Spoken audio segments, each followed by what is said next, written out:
First video we're gonna react to, chat. The NBA Hall of Famer who secretly produces for rappers under an alias. Shout out to that dope shift for the video.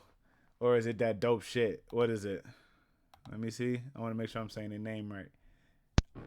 Yep, that dope shift. All right, bet. Shout out to that dope shift for the video. All right, look. I'm going to quit yapping. Let's get to reacting, shall we? I never acted hard, cause times were hard. My pop's the type of man that will pull your card. Okay. I never could understand his plan to raise a man. Tears in my eyes, 5 switches in his hand. Made me the man I'm thankful for everything he did. Knowing that I do the same things to my kids. Reminiscing, stressing, never was I second guessing. I learned a lesson anytime pops answer questions. Okay. When I think of NBA players connected to hip-hop, Allen Iverson is the first name that comes to mind. His influence on hip-hop fashion was so strong that the NBA basically banned the style altogether. And beyond the dress code, I always think of Iverson's Reebok commercials. Facts. Let's roll the clip. Facts. 2K3, I rock the A6, my new kicks. Take a few hits, it ain't nothing, I'm used to it. Trying to build a team, I'm the player you need. Hard like Willis Reed, top thief and score in the league. There's no way to disguise your dream. Besides family, the only thing on his mind now is a ring. I think of Kobe jumping on that Trackmasters Rest in record peace, with Brian brother. McKnight and Tone. Let's roll the clip.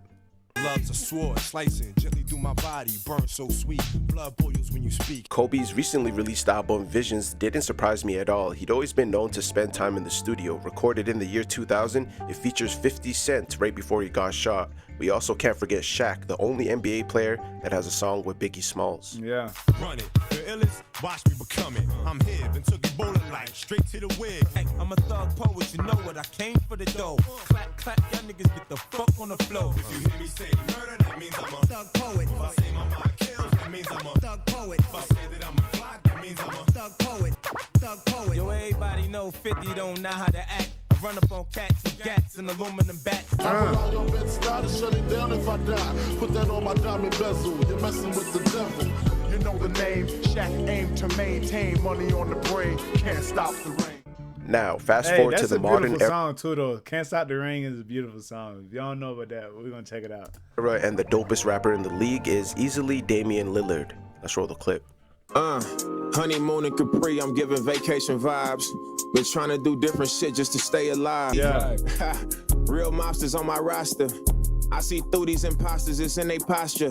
I got the juice, these niggas know I'm different. A different glisten on my pigment, when I talk they listen. I'm out the mud in my cleats, thought I was spud when I leaped. They showed me love, thought I peaked. I rose above, I'm elite. I couldn't pass, had to sneak. I wasn't last, now I eat.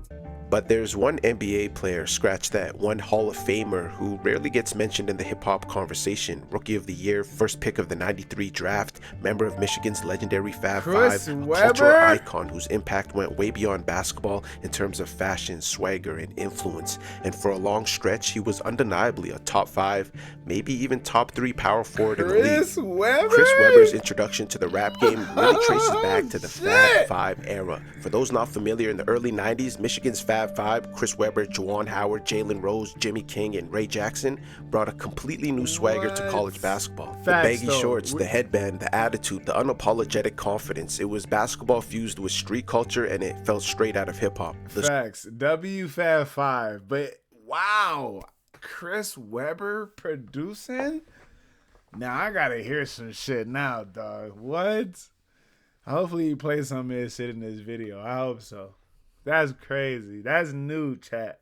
The story of Fab Five is legendary, but not in a trumpet-blowing, triumphant way. They famously lost both their NCAA championship games, Duke in '92 and North Carolina in '93. It was their inexperience and overconfidence that really did it to them. Right. Have to bring it. Oh, he walked! He walked and the referee missed it! Webber brings it into the front court. They have no timeouts remaining. Oh, he causes too many timeouts. That's a technical foul. He called a timeout. Michigan doesn't have any. He got by with a walk, and Jimmy calls a he calls a timeout. He doesn't realize that's Michigan's too many, and so it'll be a technical foul. North Yeah, I Carolina remember this shooting moment. and the ball. I know that boy was embarrassed. A huge mental mistake. Yeah, I know he was embarrassed. The Fab Five comes up short again.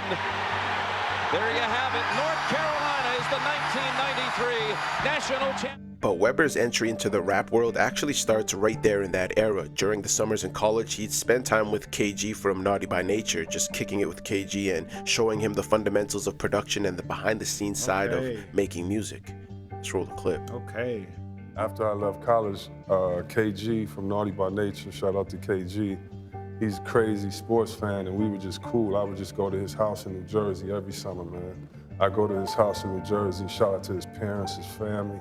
They would just let me stay there. He had a studio. I mean, I could stay there for days and no one come bother you or bother you, you know what I'm saying? And in that time, I learned how to make beats. Like he had Johnny, that group, Johnny in the Basement. And I remember just watching them, like just make beats or, you know, other groups, RL, all these other groups that he had. So making beats that just let me, like after games and shit, come back and wind down. By 1995, C-Webb was already stepping into the rap world. He showed up on Naughty by Nature's Poverty's Paradise with the Weber skit, dropping a line about his beat making. Let's roll the clip. Yo, what's up, K, man? You know how it is. I've been in the lab, man. I'm trying to come out with something different. Plus, yo, it's 95, nigga, and we gotta go all out, all out. Fast forward to 97, the same year he made his first All-Star appearance, Weber officially launched his label Humility Records. Let's roll the clip. And I understand you got some stuff coming up. We're gonna talk about that in a minute. You got you putting together a record label, right? Yeah, putting together a record company with KG from Naughty by Nature. So we looking for some good things in the future. Oh, word? All right. This is Chris Webber, Joe Clear, Rap City. It's all official, baby. Over the next couple years, he poured himself into his debut album, Too Much Drama. Released in March 1999 under the name C-Webb, the 21 project included collaborations with Corrupt and Redman. The single Gangsta Gangsta with Corrupt even charted, peaking at number 75 on Billboard's Hot R&B and Hip Hop Songs. The video for Gangsta Gangsta features cameos from hip hop heavyweights like Big Daddy Kane, Ghostface Killah, Redman, and Eric Sermon. Your girl was impressed when she met us. Woke up and made breakfast. My fellas, you can't forget us. My people love with the flow that be marvelous. This life we live, nigga, serious biz. Girls trap you with kids, brothers run up in your cribs. How long it took us? Little girls turn to hookers. Made money, now niggas think they can whoop us. I thank God for everything he's given me. That's why I live every day of my life with humility. But them brothers ain't feeling me. Death is the penalty when God is your enemy. The inner city star hanging in your titty bar. Mr. Quick, the mic rip off the bar. Just the other day, I was dipping down Lindbergh with a Mossberg, pulled to the curb, then swerve. Trying to make $1 out of 15 cents. Just trying to keep my rent paid, rolling with a switch, please. I swear every time I look up at the stars, I can feel your pain as you sit behind the bars. Don't worry, your little man is in charge, staying strong while you're gone. Well, it's the C-Dub, the one who'll speak of, and quick to cheat love, more bunnies than the ski club. Cause see, we scrubs, hit 1,000,000 pages, caught 1,000,000 cases in 1,000,000 places. Used to be in Vegas, winning wages in my lucky gators. Redman remembers stepping into Chris Webber's Maryland home saying, and quote, "It was quiet, just a couple of friends around, but it was all business. He treated it as seriously as a player could." Once C-Webb released Too Much Drama, he shifted his focus to his Detroit-based duo under Humility Records. MCs Glock 9 and Lowlife put out Coast Tales in the year 2000, with guest spots from Redman and Corrupt, and DJ Scratch of EPMD on the production. This marked the first and final release under Humility Records. Let's roll the clip. I ain't no bubblegum rapper, my goal ain't to be seductive. I deliver criticism, some should take constructive. Like how could you call yourself a dope MC if you don't write your own rhymes? Seem like you acting to me. Yo, it's my turn without the blinker. We blow speakers. High voted, so dope, you OD off one dosage. Get electrocuted by the undisputed unit. Blow bubbles with your style after I open it up and chew it. Weber was also a part of hip-hop history in a different way. He appeared along... Hold on now. Why you by that man, C-Webb? Why you by that monster, C-Webb? You know what I mean? Why you by this monster, bro? Alongside Diddy at the Source Awards in 1995, where Puff responded to Suge Knight dissing him. Let's roll the clip. Any artist out there want to be an artist and want to stay a star, don't want to have to worry about the executive producer trying to be all in the videos, all on the record, dancing. Come to Death Row, baby. Hey, come on.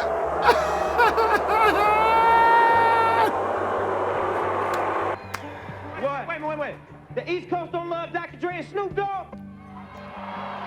The East Coast ain't got no love for Dr. Dre and Snoop Dogg and Death Row. Y'all don't love us. Y'all don't love us. Well, let it be known then. We don't give a fuck. We know y'all East Coast. We know where the fuck we at. East Coast in the motherfucking house.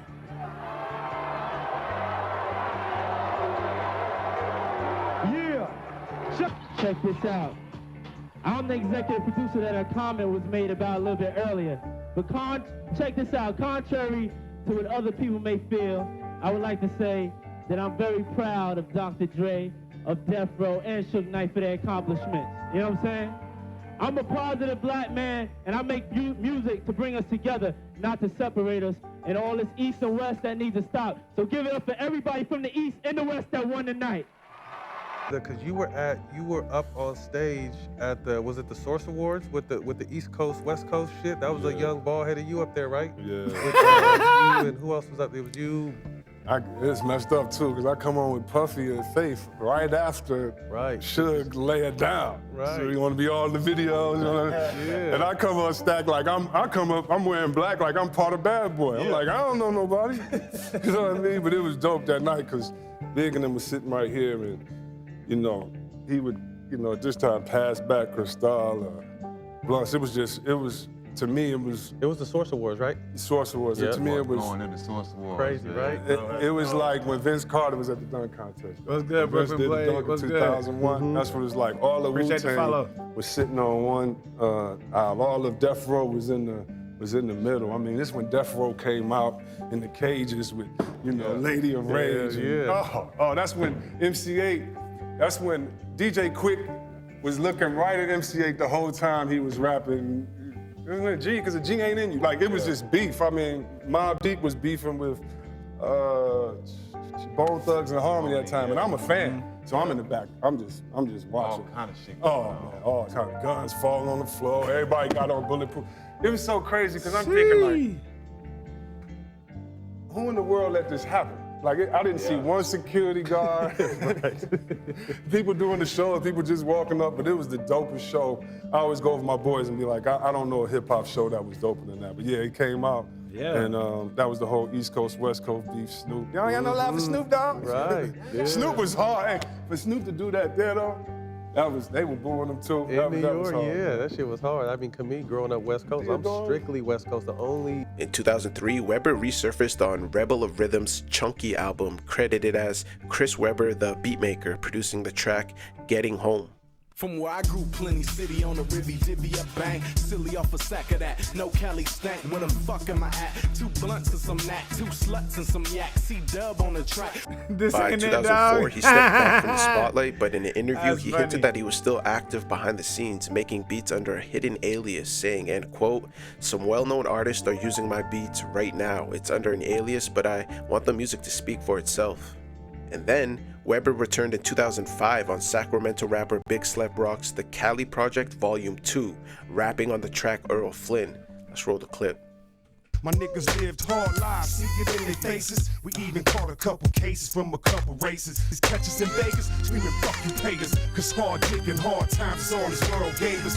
Redman summed up Weber's approach to hip-hop music, saying, and quote, if I were a rapper trying to My bad. I'm doing well, man. I've been locked on this reaction video. Chris Webber being a producer, but under a different alias. Do I play any games? Yeah, I play Fortnite, 2K. I want to get into some more other games, but right now, just those two for right now. Some Call of Duty when I get there.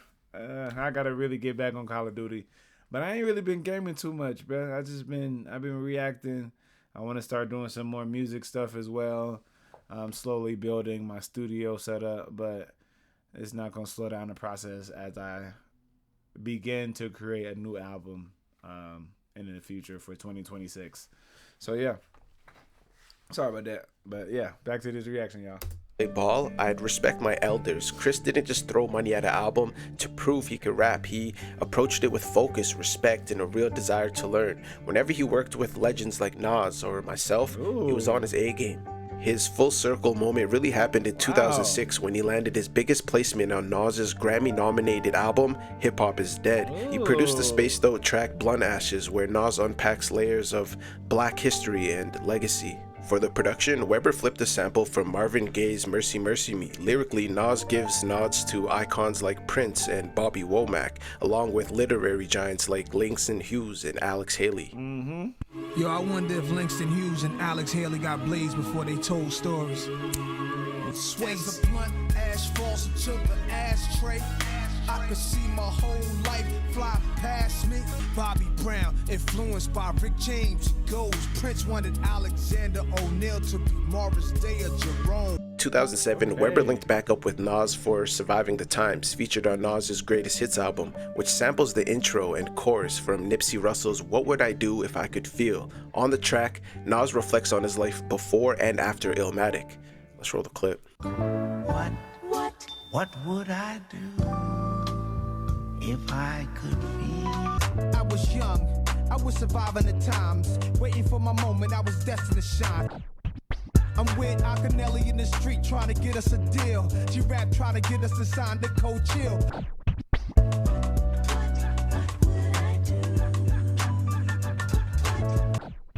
I bought my first mic, I wrote my first verse. I was about 9, I was about mine. With Nas, he was just somebody I admired from afar. I love his rhymes. When we met, I was like, we're not gonna be cool because it's just not that type of party. Like, go and do your thing, I do mine. We became close, and he was just hearing some beats, and he was like, "Yo, I'm gonna put that on."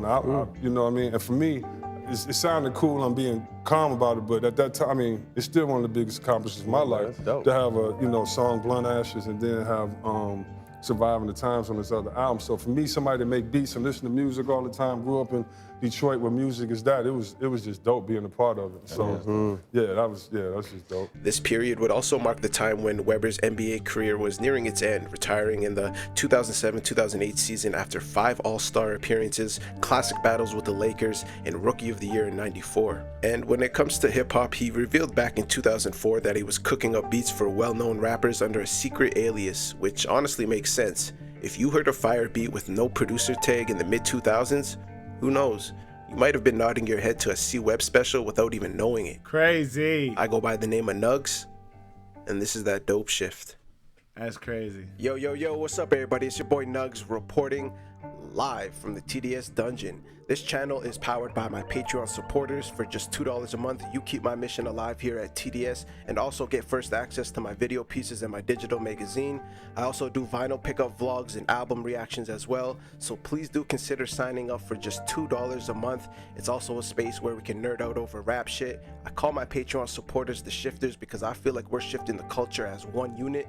Another way to support, of course, is for signing up for my digital magazine, which is completely free to everyone. It features everything from album reviews to exclusive interviews. So go to www.thatdopeshift.com, sign up. Now let's get back to this rap shit. Shout out to y'all. W video, man. Shout out to that dope shift for the video, man. That's smooth. I did not know Chris Webber was a producer, bro. That is crazy. That is crazy right there, chat. I ain't gonna lie to y'all.